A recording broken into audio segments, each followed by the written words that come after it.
अस्सलाम वालेकुम। कैसे हैं आप सब? कहानियाँ मेरे संग में आप सबको खुशामदीद। आज की कहानी है लाल टोपी वाली। किसी ज़माने में एक छोटी सी बच्ची अपने माँ के साथ एक जंगल के किनारे रहती थी। उसे लाल और चमकदार टोपी पहनने का बहुत शौक था, इसीलिए वो लाल टोपी वाली कहलाने लगी। एक शानदार बहार की सुबह उसकी माँ ने बच्ची से कहा कि वो अपनी दादी अम्मा के लिए कुछ लजीज खाना लेकर जाए क्योंकि वो बीमार हैं। साथ ही उसकी माँ ने रास्ते में रुकने और किसी अजनबी से बात करने के लिए सख्ती से मना किया, लेकिन रास्ते में उसकी मुलाकात एक मक्कार भेड़िए से हो गई, जिसने उसे समझाया कि वो अपनी दादी अम्मा को खुश करने के लिए कुछ खूबसूरत फूल ले जाए।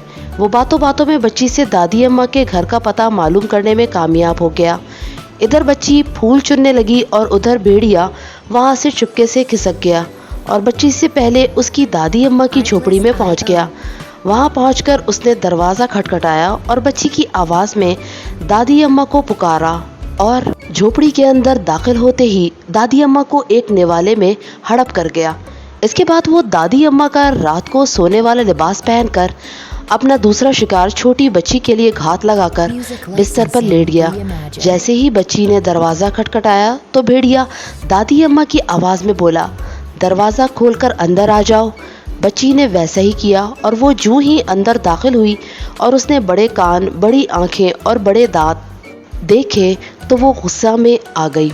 लेकिन उसी लम्हे भेड़िए ने बच्ची पर छलांग मारी और दूसरे ही लम्हे उसने बच्ची को निगल लिया।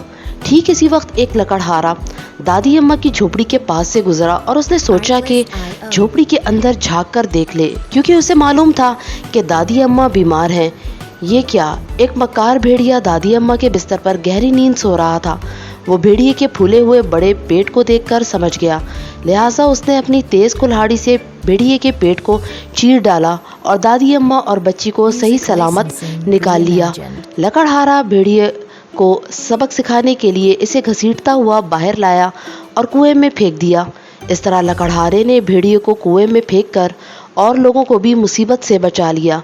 इसके बाद लकड़हारा, दादी अम्मा और लाल टोपी वाली बच्ची तीनों ने मिलकर बच्ची की लाई हुई टोकरी से लजीज खाना खाया और खाना खाने के फौरन बाद लाल टोपी वाली बच्ची ने अपनी दादी अम्मा और लकड़हारे को खुदा हाफिज कहा और रास्ते में कहीं रुके और किसी अजनबी से बात किए बगैर अपने घर माँ के पास जाने के लिए चल पड़ी।